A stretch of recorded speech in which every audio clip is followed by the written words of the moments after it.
कई सदियों तक order of the Knights Templar नाम का एक संगठन एप्पल ऑफ ईडन ढूंढ रहा होता है। इस एप्पल के अंदर एक ऐसा राज था जिससे वो लोगों के ख्यालों को कंट्रोल कर सकते थे।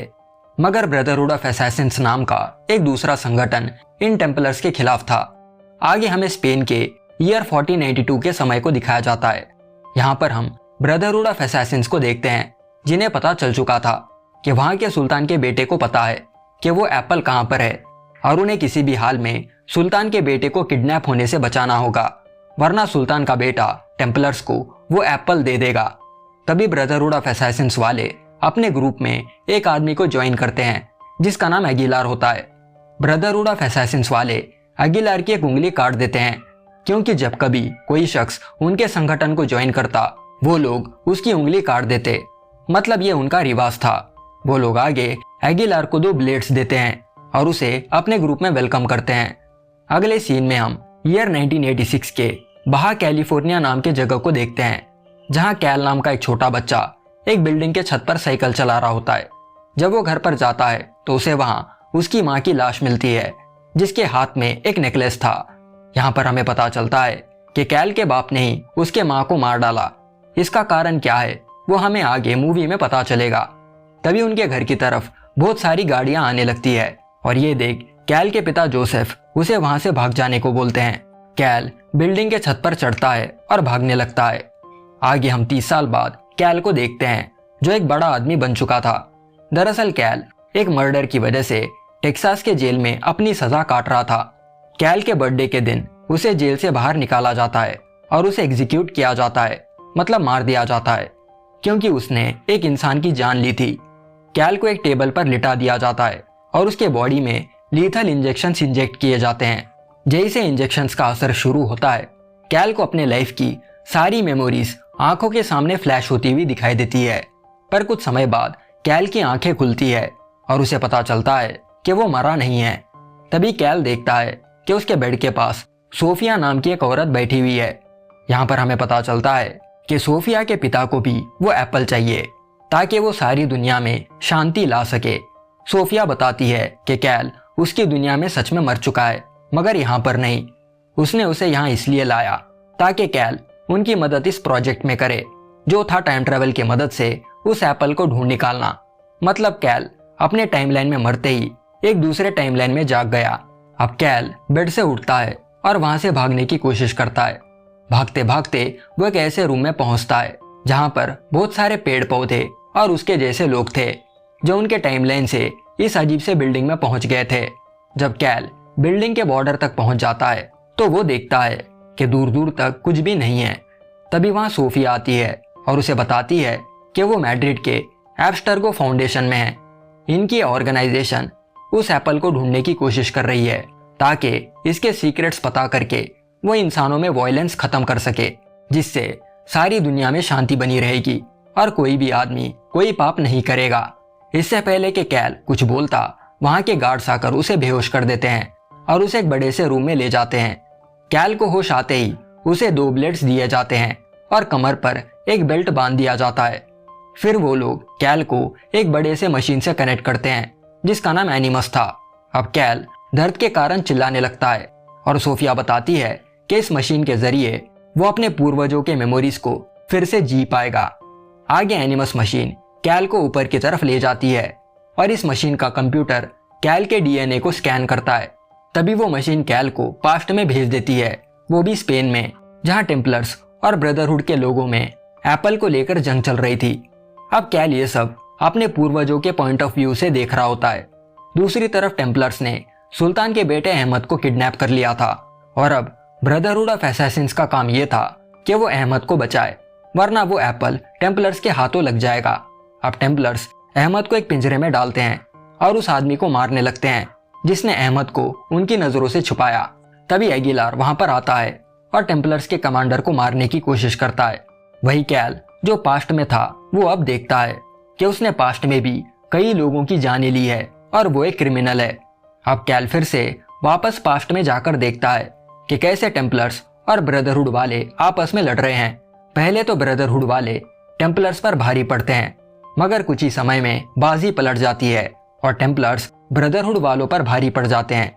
आगे ब्रदरहुड की एक वॉरियर जिसका नाम मरिया था, वो अहमद के पिंजरे को लेकर वहां से भाग रही होती है, मगर टेम्पलर्स उसका पीछा करने लगते हैं। ये देख एगिलार भी एक घोड़ा लेकर इनके पीछे पड़ जाता है। अब दो टेम्पलर्स किसी तरह केज तक पहुंच जाते हैं और मरिया उनसे फाइट करने लगती है। वही एगिलार टेम्पलर्स के कार्ट के ऊपर कूदकर उनसे फाइट करता है। देखते ही देखते टेम्पलर्स मारिया के कार्ट पर कूदकर उससे लड़ने लगते हैं। वही कैल जो एनिमस मशीन से कनेक्टेड था, वो ये सब लाइव एक्सपीरियंस कर रहा होता है। दूसरी तरफ मरिया कार्ट चलाते समय स्लिप हो जाती है, मगर किसी तरह कार्ट को पकड़े रखती है। तभी एगिलार मारिया के कार्ट पर कूदता है और एक टेम्पलर को मार गिराता है। देखते ही देखते उनका कार्ट खाई में गिर जाता है, मगर सही मौके पर मारिया अहमद के पिंजरे को खोल देती है और कार्ट से कूद जाती है। वही एगिलार अहमद को पकड़कर रस्सी से लटक जाता है। वही कैल ऊपर से नीचे गिरने लगता है, मगर सोफिया अपने टेक्नीशियंस को ऑर्डर देती है कि वो कैल को एनिमस से अलग कर दे। वही पास्ट के टाइमलाइन में टेम्पलर वाले एगिलार को पकड़ लेते हैं और यहाँ कैल को भी उस ब्रदरहुड वालों के हेलुसिनेशंस दिखाई देते हैं। उस रात कैल को बहुत सारे सपने आते हैं जिसमें वो एगिलार को देखता है। जब वो उठता है तो वो एक ऐसे रूम में होता है जहाँ पर बहुत सारे गार्ड्स थे। आगे कैल को फिर से एगिलार की विजन दिखाई देती है, पर तभी अचानक एगिलार वहां से गायब हो जाता है। कैल को समझ नहीं आता कि ये सब रियल है या फिर उसके हेलुसिनेशंस। आगे वहां पर सोफी आती है और उसे बताती है कि जो विजन्स उसे दिखाई दे रहे हैं उसे ब्लीडिंग इफेक्ट कहते हैं। ये तब होता है जब कोई इंसान एनिमस मशीन से पास्ट में टाइम ट्रैवल करता है। ये सब सुन कैल गुस्से में आता है और सोफिया को मैन हैंडल करने लगता है। सोफिया बताती है कि कैल पिछले टाइमलाइन में टेम्पलर्स का आदमी रह चुका है और वो जो एक्सपीरियंस कर रहा है वो सब उसके मेमोरीज है। सोफिया उसे ये भी कहती है कि समय आने पर उसे सब समझ में आ जाएगा। आगे सोफिया उसे लैब में ले जाती है और बताती है कि उन्होंने एगिलार के डीएनए को ट्रेस करते करते उस तक पहुंच गए। यहाँ पर जितने भी लोग हैं वो कैल की तरह ही अपने पिछले लाइफ में असैसिन्स रह चुके हैं। बदले में कैल कहता है कि उसने एक आदमी की जान इसलिए ली क्योंकि वो औरतों को हर्ट और परेशान करता था। अब सोफिया कहती है कि वो और उसके डैड टेम्पलर्स को सपोर्ट करते हैं ताकि वो उस एप्पल को ढूंढकर सारे जहां में शांति बनाए रख सके, और ये सब करने में उन्हें कैल की मदद चाहिए। जब ये काम खत्म हो जाएगा कैल यहाँ से जा सकता है और अपनी जिंदगी की एक नई शुरुआत कर सकता है। दोपहर के समय कैल वहाँ के टेस्ट सब्जेक्ट्स के साथ लंच करने चले जाता है। वहाँ के सभी लोग कैल को काफी अजीब तरह से घूरने लगते हैं। तभी एक टेस्ट सब्जेक्ट जिसका नाम मौसा था वो बताने लगता है कि उन्हें उस एप्पल को प्रोटेक्ट करना होगा, इसलिए वो कैल को सलाह देता है कि वो अपना काम सोच समझकर करे। जब कैल खाना खा रहा होता है तो उसे अपने माँ के विजन्स याद आने लगते हैं और उसे फिर से एगिलार दिखाई देता है। आगे रिकिम कैल के पास आता है और उसे पास्ट में जाकर जितने जल्दी हो सके उतने जल्दी उस एप्पल को ढूंढ निकालने को बोलता है, वरना टेम्पलर्स वाले उसके इस प्रोजेक्ट को शट डाउन कर देंगे। ये सुन सोफिया कहती है कि कैल को ये सब धीरे से करना होगा, वरना इस प्रोजेक्ट के चक्कर में उसकी जान भी जा सकती है। कुछ समय बाद कैल को फिर से एगिलार दिखाई देता है, मगर इस बार वो अपने पूर्वजों की तरह एगिलार से फाइट करता है। थोड़ी फाइट होने के बाद एगिलार वहां से गायब हो जाता है। देखते ही देखते वहां पर सोफिया के टेक्नीशियंस आते हैं और कैल को पकड़ने की कोशिश करते हैं, मगर कैल उन्हें भी धो देता है। आगे वहां पर बहुत सारे गार्ड्स और टेक्नीशियंस आकर उसे पकड़कर वहां से ले जाने लगते हैं। कैल को लगने लगता है कि वो पागल हो चुका है, इसलिए वो पागलों की तरह गाना गाने लग जाता है। अब गार्ड्स कैल को वापस एनिमस मशीन से कनेक्ट कर देते हैं। सोफिया अपने गार्ड से कहती है कि अगर इस मिशन के दौरान कुछ गड़बड़ी हुई तो वो लोग कैल को मशीन से डिस्कनेक्ट कर दे। पास्ट में पहुंचते ही कैल देखता है कि मरिया एगिलार और अहमद को टेम्पलर्स ने बंदी बना लिया। अब टेम्पलर संगठन के लोग इन तीनों को एग्जीक्यूट करने सबके सामने ले आते हैं। देखते ही देखते टेम्पलर वाले एगिलार के एक आदमी को मार देते हैं, मगर तभी एगिलार किसी तरह अपने हाथ खोलकर वहां के टेम्पलर्स को मारने लगता है। एगिलार मरिया के हाथ को भी खोल देता है और ये दोनों मिलकर उन टेम्पलर्स को धूल चटाने लगते हैं। आगे ये दोनों वहां पर ऑयल गिराकर आग लगा देते हैं, मगर टेम्पलर वाले उन दोनों पर हमला करने से पीछे नहीं हटते। अब एगिलार और मरिया टेम्पलर के लोगों को मारते मारते वहां के बिल्डिंग के छत पर चढ़ते हैं और वहां से कूदकर भाग जाते हैं। वही कैल जब ये सब देख रहा होता है तो उसकी बॉडी भी एगिलार की बॉडी की तरह मूव होने लगती है, जैसे ये दोनों एक ही शख्स है। तभी सोफिया के टेक्नीशियंस उसे मशीन से डिस्कनेक्ट कर देते हैं और उसे रिकवर होने के लिए एक स्पेशल पूल में डुबा देते हैं। अब कैल पैनिक करने लग जाता है क्योंकि वो अपने पैरों को फील नहीं कर पा रहा था। सोफिया बताती है कि थोड़े टाइम बाद यह सब नॉर्मल हो जाएगा। आगे कैल को एक व्हील चेयर दी जाती है और सोफिया बताने लगती है कि रिकिम जब उसके घर पर गया था तो उसने उसके माँ का नेकलेस ले लिया। मतलब बचपन में जो लोग कैल के घर पर गाड़ियां लेकर गए थे वो रिकिम और उसके लोग थे। जैसे ही कैल के पैर नॉर्मल हो जाते हैं वो एगिलार के मूव्स और फाइटिंग स्किल्स को प्रैक्टिस करने लगता है। ये देख रिकिम को अब डर लगने लगता है, ये सोचकर कि कैल दिन ब दिन फाइटिंग में एक्सपर्ट हो रहा है। वो कैल से कहता है कि वो उनके साथ कोऑपरेट करे वरना वो बीमार या पागल हो जाएगा। वो उसे ये भी बताता है कि उसके पास वो ब्लेड है जिससे कैल के पिता ने कैल के माँ को मारा था। अब कैल उस ब्लेड को लेकर वहां अपने पिता को ढूंढने लगता है। मतलब रिकिम ने कैल के पिता को भी दूसरे टाइमलाइन से यहाँ पर ला लिया।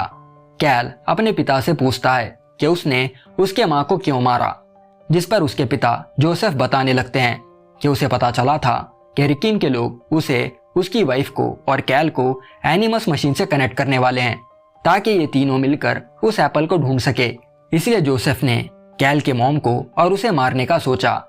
उसने कैल के माँ को तो मार दिया मगर वो अपने बेटे को नहीं मार पाया। यह सब उसने इसलिए किया ताकि रिकिम उन्हें मशीन से कनेक्ट ना कर पाए। वो उसे ये भी बताता है कि कैल मशीन से वापस कनेक्ट ना हो क्योंकि टेम्पलर्स उस एप्पल की मदद से पूरी दुनिया पर कब्जा जमाना चाहते हैं। यह सब सुनने के बाद कैल वो ब्लेड और अपनी माँ का नेकलेस जोसेफ को दे देता है। अब वहाँ के टेस्ट सब्जेक्ट कैल को खत्म करने की कोशिश करते हैं मगर कैल किसी तरह अपने आप को बचा लेता है। देखते ही देखते वहाँ पर बहुत सारे गार्ड्स आकर माहौल को शांत कराते हैं। जब कैल वापस मशीन से कनेक्ट होता है तो वो देखता है कि जो नेकलेस कैल के माँ के पास था सेम वैसा ही नेकलेस मैरिया ने एगिलार को गिफ्ट किया था। आगे टेम्पलर्स सुल्तान से मिलते हैं और अहमद के बदले वो एप्पल मांगने लगते हैं। अब वो एप्पल टेम्पलर्स के हाथों लग जाता है और इस जीत को वो लोग सेलिब्रेट करने लगते हैं। तभी वहां ऊपर से कुछ स्मोक बॉम्ब्स गिरते हैं और मरिया और एगिलार टेम्पलर से फाइट करने लगते हैं। आगे एगिलार टेम्पलर के एक प्रीस्ट से वो एप्पल ले लेता है पर तभी टेम्पलर का कमांडर मरिया को पकड़ लेता है और एगिलार को वो एप्पल उसे वापस करने को बोलता है वरना वो मरिया को मार देगा। मरिया एगिलार को ऐसा ना करने को बोलती है। देखते ही देखते कमांडर मरिया के गर्दन पर चाकू घुमा देता है। ये देख एगिलार प्रीस्ट को छोड़ कमांडर के साथ फाइट करने लग जाता है। अब कमांडर एगिलार को मारने ही वाला होता है कि मरिया जो अपनी आखिरी सांसें गिन रही थी वो एगिलार को वहां से भाग जाने को बोलती है मगर एगिलार पीछे नहीं हटता बल्कि वापस फाइट बैक करके उस कमांडर को मार देता है। आगे एगिलार वहां के टनल में आग लगाकर बाहर की तरफ भागता है मगर बाहर भी टेम्पलर के सिपाही होते हैं इसलिए एगिलार पानी में कूद वहां से फरार हो जाता है। कैल देखता है कि एगिलार ने ये एप्पल क्रिस्टोफर नाम के एक आदमी को दे दिया और उसे इस एप्पल को छुपा देने को बोला। दूसरी ओर लैब पर मौसा एक स्मोक बॉम्ब चुराकर वहां पर एक्टिवेट कर देता है। अब लैब के सभी टेस्ट सब्जेक्ट्स वहां के गार्ड्स को मारकर भागने लगते हैं। वही कैल के इर्द गिर्द असैसिन्स की आत्माएं आ जाती है जैसे एगिलार, जोसेफ और उसकी मॉम। ये सब रिकिम के टेक्नीशियंस भी देख रहे होते हैं। वही कैल की माँ उसे बताने लगती है कि टेम्पलर्स ईविल है इसलिए उसे ब्रदरहुड ऑफ असैसिन्स को ज्वाइन कर लेना चाहिए। ये सुन कैल भी टेस्ट सब्जेक्ट्स के साथ मिलकर वहां के गार्ड्स को मारने लगता है मगर रिकिम तब तक सोफिया को लेकर हेलीकॉप्टर से वहां से भाग जाता है। आगे हम रिकिम को देखते हैं जो क्रिस्टोफर के कब्र पर जाकर वो एप्पल ले लेता है। शाम के वक्त टेम्पलर्स एप्पल मिलने की खुशी में जश्न मना रहे होते हैं मगर उन्हें ये पता नहीं होता कि वहां पर ब्रदरहुड के असैसिन्स आ चुके हैं। सोफिया कैल को अंदर आता देख लेती है मगर वो ये बात अपने पिता को नहीं बताती क्योंकि उसके पिता एक बुरे इंसान थे और ये बात वो अब जान चुकी थी।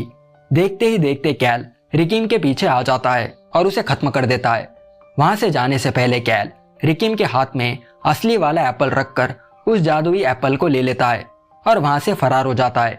मूवी के फाइनल सीन में हम ब्रदरहुड ऑफ असैसिन्स को देखते हैं जो इस एप्पल को महफूज रखने की कसम खाते हैं और इसी सीन के साथ आज की ये मूवी यहाँ पर खत्म हो जाती है। आशा करता हूँ कि आपको ये मूवी अच्छे से समझ आई होगी। अगर वीडियो अच्छा लगा है तो लाइक, कमेंट और सब्सक्राइब करना मत भूलना। मैं जल्दी एक और बढ़िया मूवी के साथ लौटूंगा।